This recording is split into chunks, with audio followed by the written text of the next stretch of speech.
In this tutorial, we're going to look at collision detection again. Now, previously in the other tutorials, we did collision detection and we had the script that, or the graph that would destroy the object when the object was hit by the player. And in that example, we created a tag for the dominoes that we were hitting called domino, and the player was the object that when it struck the domino, it destroyed the domino object. Now, sometimes that's advantageous, but other times it can be a lot easier rather than to have the player have all of these graphs, like if it hits a domino, or maybe you have like 12 different types of things that it can run into. Some of them do damage, some of them are power boosts, some of them slow them down, slow the player down, whatever that use case is, right? If you had to have all of those on the player, it could get pretty ugly. And so a lot of times it's easier to create those on the objects that are being struck by the character, right? Or that are colliding with the character. And so we're going to go ahead and do that. And then we're going to make it so that when that collision occurs, the object is destroyed and the count goes up 1, right? So your score goes up 1. So to start with, let's make it so that we can actually add on to our score. So I have my game manager selected, and we have everything going on here, right? So the countdown timer is working. We don't have any consequences for the timeout occurring yet. We'll do that in a little bit, but let's go ahead at least get the score set up. And to do that, all we're going to do is right click, go to add unit, and I'm going to type in get var. And once this spits this out, I want to get a scene variable. If I already have a score variable created, if you do not have under the scene tab here in your variables, if you do not have a score variable created, go ahead and add one. Name it score. Make sure you pay attention to whether you don't need to, you could capitalize it, you don't have to capitalize it. And then go ahead and just set the value to 0 to start with. And once you've done that, go ahead and add score as what you're interested in using here. And then we're just going to go ahead and connect this to arg1. Now, we're not going to be updating the score here. We're going to update the score whenever one of the pickup objects, or like a domino or whatever, gets hit by our player. Okay, so let's go ahead and I'm just going to save this real quick. And now we need to create a pickup object. And so I've already created one here. I'm going to create a new one, and I'm going to name it pickup2. But so to start with, let's go ahead and hit the plus sign and go down to 3D object, and we're just going to create a cube. And with this cube, we are going to do a couple changes. First, just to start with, let's go ahead and reset everything on here by clicking on our transform for our cube, the little dots there, and hit reset. So I've reset all the transform position information for this cube that I just created. And now we need to make a few changes to it in order to make it the right shape and size. So I'm going to make it, in terms of scale, I want it to be 1.5 in the X. And I'm just hitting the tab key to tab from the X to the Y field to the Z field. So 3 in the Y and 0.5 in the Z. Now that I've done that, the only other thing I really want to change is the position. Because Y is 3, that means, and the anchor point is in the center, or the pivot is in the center of this object, we want to lift this up 1.5 units. So in the Y direction, in the Y field for position, I need 1.5. Oops, and I closed that on accident. And then for Z, I don't want this to be right in front, right on top of my player when everything starts. So I'm going to just set Z to 3. And that'll push it a little bit forward and in front of my player. Okay, so I've got those settings set. Now, the other thing I would like to do is probably color this with something. I could use a material I've already got, or I could come to my project tab and my assets, and I'm actually in my materials folder right now. Right, you can just right click in here and go to create and material, And then I'm just going to call this pickup material, and it's just pickup mat because I'm lazy. And then I am going to change it to, let's just make this maybe like a really bright yellow or something like that. You may notice that things are a little dim in here, and that's fine. I'm going to make them a little bit more metallic. I'm going to increase that smoothness so it's just a little shinier. I'm going to make it a little shinier, and then I'm just going to go ahead and move it, apply it to this thing. So I just can click and drag and drop it on there, and now I have this bright yellow brick. Okay, so let's go back to our cube that we just created. It's cube 1 for me. I'm going to name this, I'm going to label this pickup 1 just because I've already created a pickup and I don't want to have them fight in terms of naming. So I've named it pickup 1. I'm not going to worry about having a tag on it at all right now. And we don't, in this case, we're not going to be using the physics engine for this, right? We're just using the collider as a way to interact with this. And if we don't have a rigid body component on here, then this thing doesn't respond to physics. However, because it has a collider, our player will still collide with it. This will essentially be like a wall, an impermeable wall, right? You hit it, nothing happens. And so that's where we're at now. Okay, so the other thing we need to do to set this up is we need our player to have a tag, right? Previously, when we made these dominoes, we gave the dominoes a tag, but in this case, we want our player to have a tag. So I'm going to select my player object, and you'll see that I've already set this to the player tag. Unity, by default, right, creates several things, like it creates a respawn, a finish, editor only, main camera, game controller, etc. So player is the tag that I want. So I just want to go ahead and select that for my player. And now what I need to do is I need to go to my pickup, and I need to start creating some scripts, and so what are some graphs. And so what I want this thing to do is, first, I don't want it to just stand there.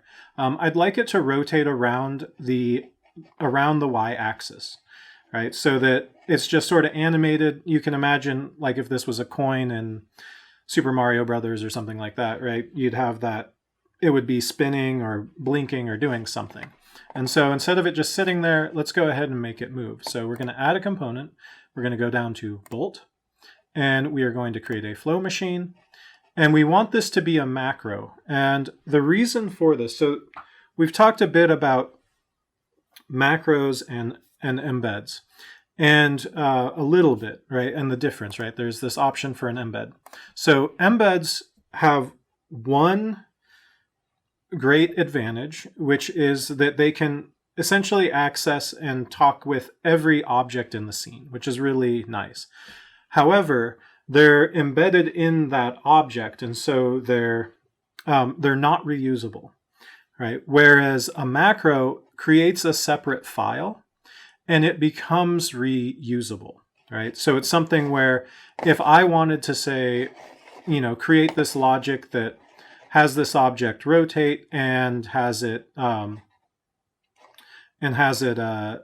know, has all the collision stuff correct, so that I get points when I touch it or when I destroy it, then, and if I want to create several different units, maybe some of these are different shapes and sizes, but I want them all to have that same script on there, right? So that they give me a point and they are destroyed when I hit them, then that's when I want to use a macro, because then I can just apply this macro to other objects that I've created and I save myself a ton of work. So let's go ahead and create a new macro, and we're going to put it in our assets, and I'm going to go ahead and remember, if you're on Mac, it might look like this. I'm going to open this up because I'm going to be putting these all in my scripts. Technically, they're not scripts, but they are these flowgraph.asset files, and that is what we want. So I'm going to call this, and I'm just going to call this pickup one dot,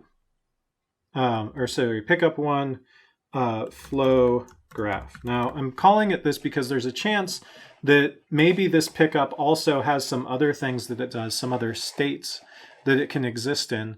And that's why then I might want to have a state graph attached to this as well. But we're just going to make sure we know this one is the flow graph. So I'm going to go ahead and hit save.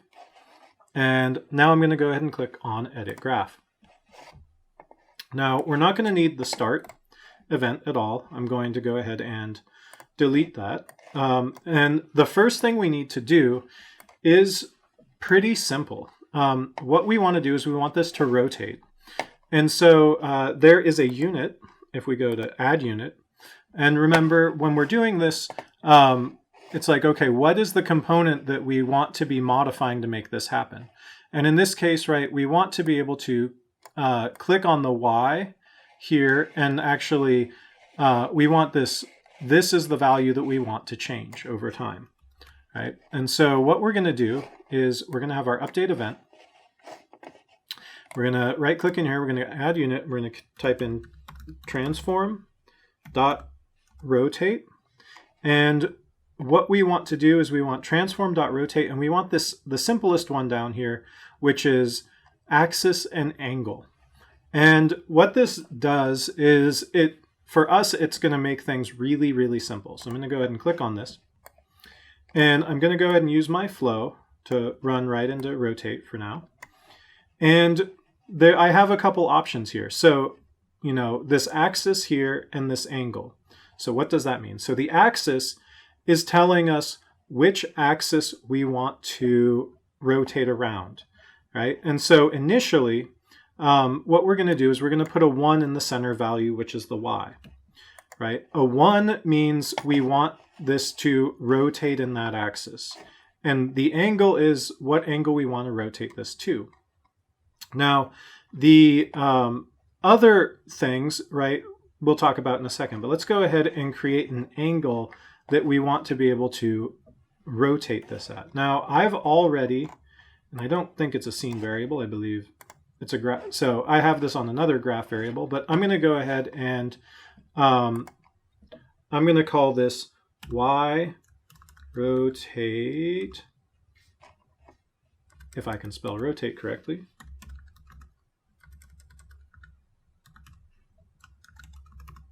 Y rotate speed. And I'm going to add this, and I'm going to make it a float. And this is, I'm going to go ahead and just set this to 10 to start with. This may be way too fast, we'll see. I'm just going to drag this down so that it pops up here. I want to make sure everything's correct here, and I'm going to drop this into the angle. Now, once I've done that, I'm going to go ahead and hit play.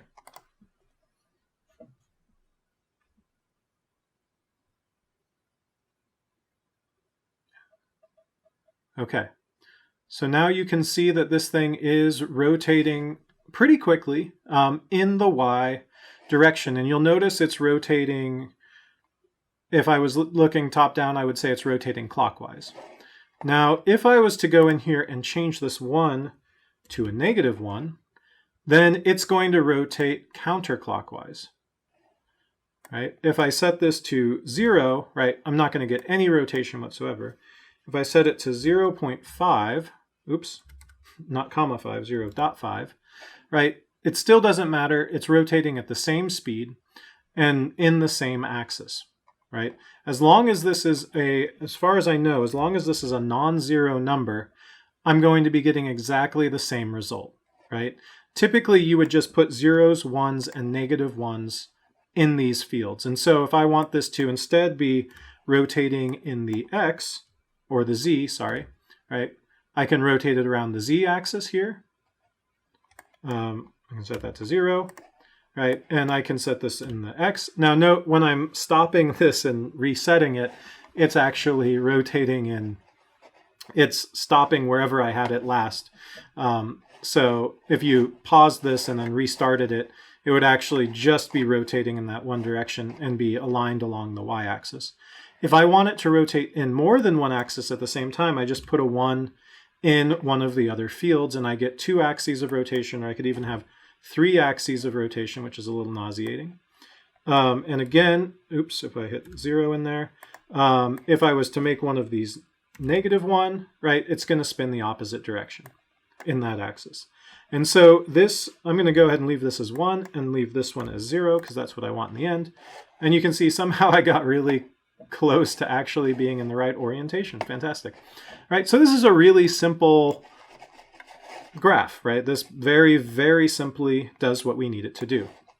And this potentially could be one of the states that we would want to be transitioning between if we were using a state graph. So you can imagine that given different circumstances, maybe this rotates in a different direction or some other thing changes, but this could be just one of the idle state. Maybe this moves and another state it actually goes back and forth, and there's some condition that causes it to transition between those two.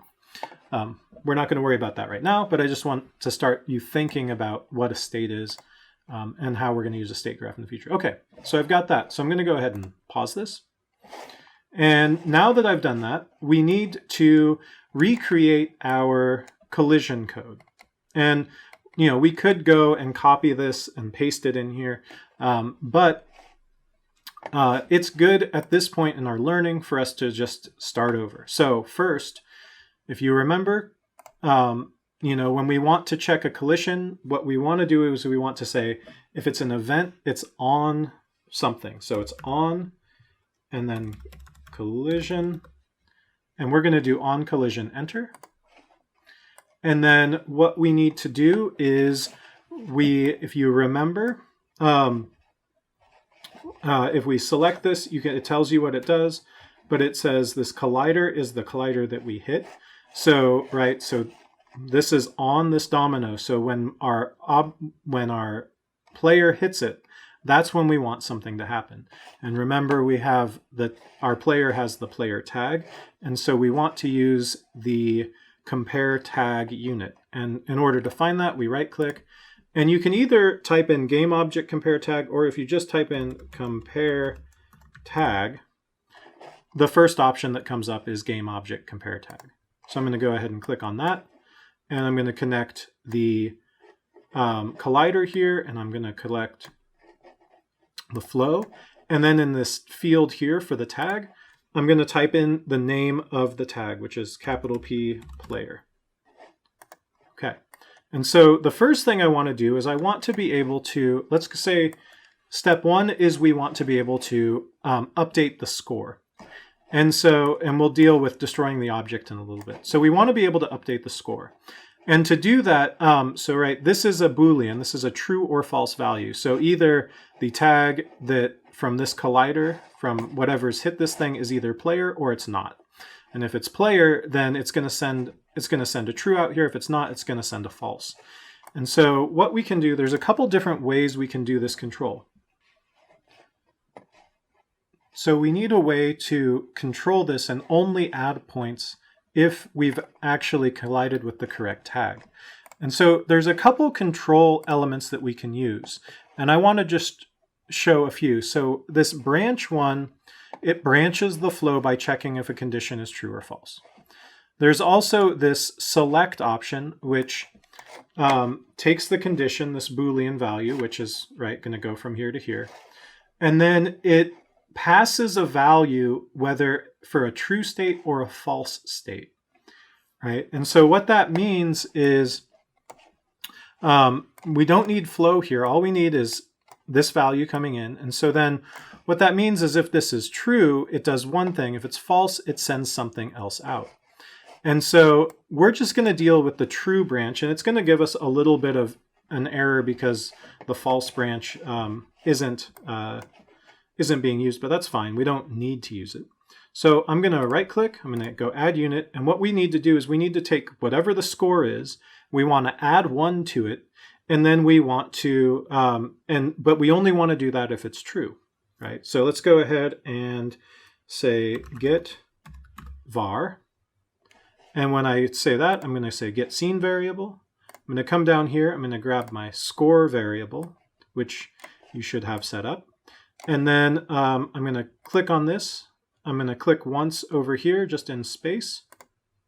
And I am going to, well, I guess I can just go to math.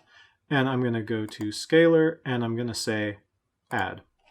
And by default, the value that's being added is 1. So perfect. We get 1 point for this, right? Now, you could have, like, depending on what type of unit this is, it could actually be worth more points or less points, or whatever you want to do. But what I'm going to do now is I take the output of that, I'm going to feed it into the true, and then on the other side of this, I'm just going to say right-click, add unit, and I'm going to say set var, so set variable, scene variable.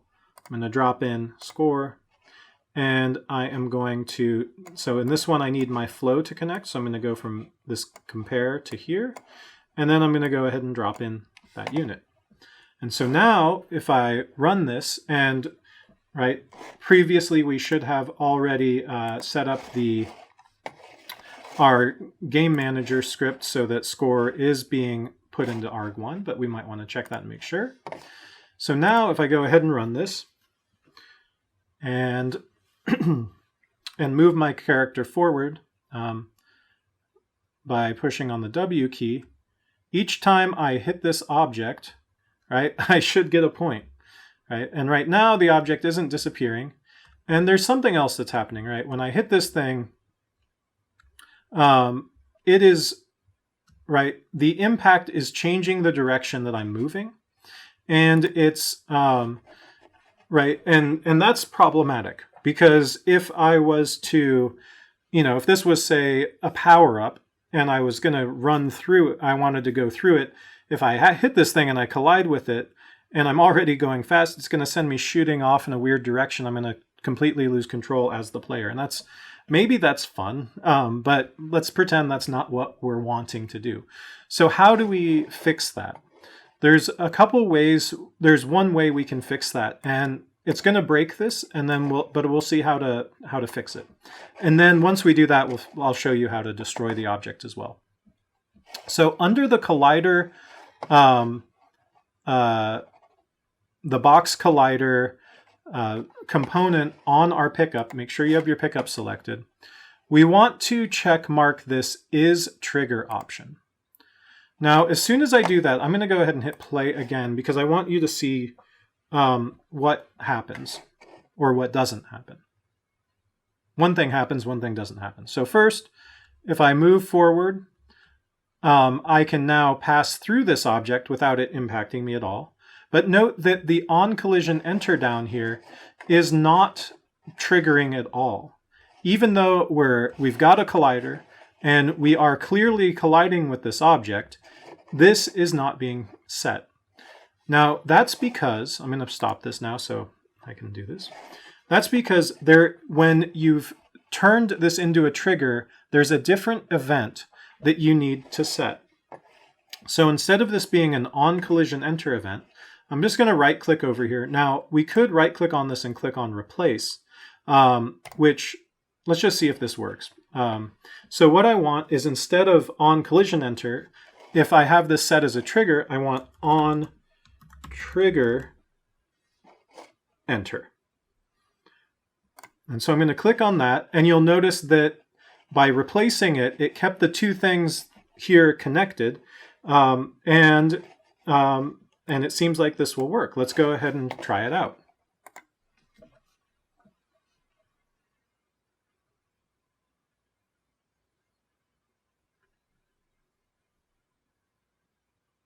Okay, so now I pass clean through it, but you can see that as I'm passing through it, my score is going up. And you can see it counts like 3 times because it keeps getting, because this thing's rotating, it gets smacked by the edges there. I went through fast enough to only get 1 trigger with that, right? Okay, so now I've got something that I can pass through, but I want it to also disappear when I pick it up. So let's go ahead and do that part. Now, so you'll see here it says I'm missing a value for false, and it's giving me this potential warning or error. I don't know if that's it seems to still work. I don't know if this is going to be a problem in the future, but we're going to be using another flow control unit here, and we could always swap it out and just fix this problem. So but it seems to run now, so it might be something when we build it's going to be ugly. We'll find out. I just don't know. Okay, so I'm going to go ahead and right-click, And what I need to do is I need to be able to destroy another object, right? So let's go ahead and do our add, and I'm just going to type in destroy. And note there is this onDestroy event, but we're not going to be using that. What we're going to be doing is this object destroy. So I'm going to go ahead and actually, no, I'd like to do game object destroy. So I'm going to say game object destroy. And you'll see right now that it says none. If I click on this point and click off here somewhere, what I can do is I can come down and there's this self option. I'm going to select that.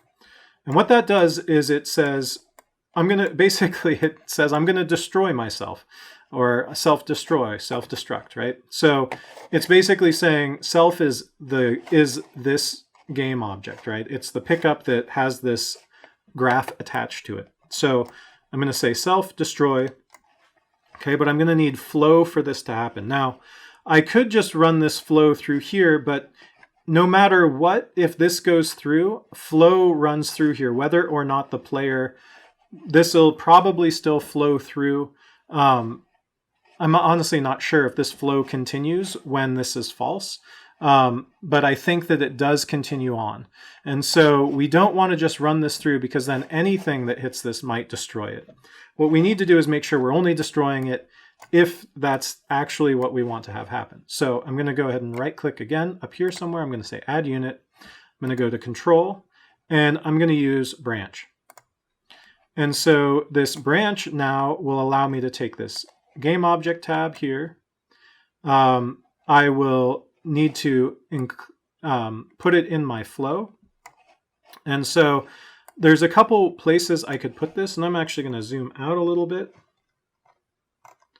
And I'm going to take this self and game object destroy. I'm going to pull these over a little further. I'm going to have this branch here.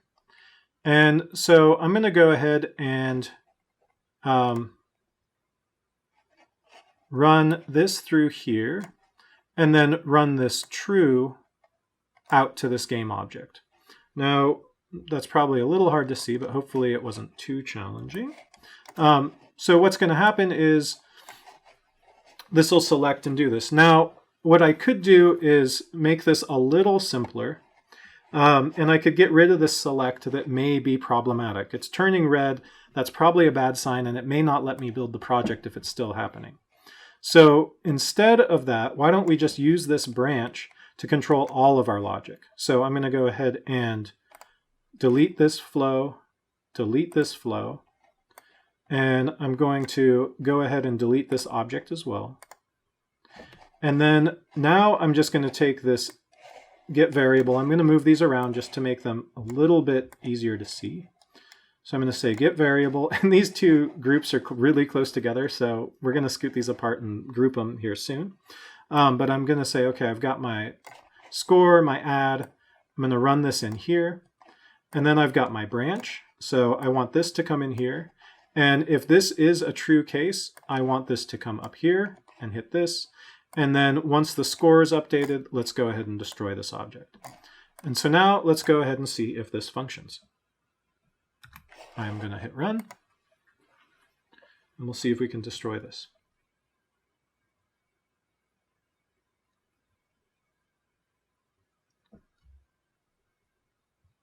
Okay, so I got a point and the object was destroyed. Fantastic. So this is a good point to stop and save. Let's go ahead and do one last thing, which is to make these groups so that we actually know what we're doing and where and why. So I'm going to hold down Command and click and drag to create a group here. And I'm going to call this, I'm just going to call this rotate Y, or Y rotate. And then this other one, I'm going to maybe shrink down a little bit just to make it smaller. Snug this up a little bit here. And pull that down. And then I'm going to go ahead and hold down Command or Control, click and drag. And I'm going to call this, let's see here, player collision.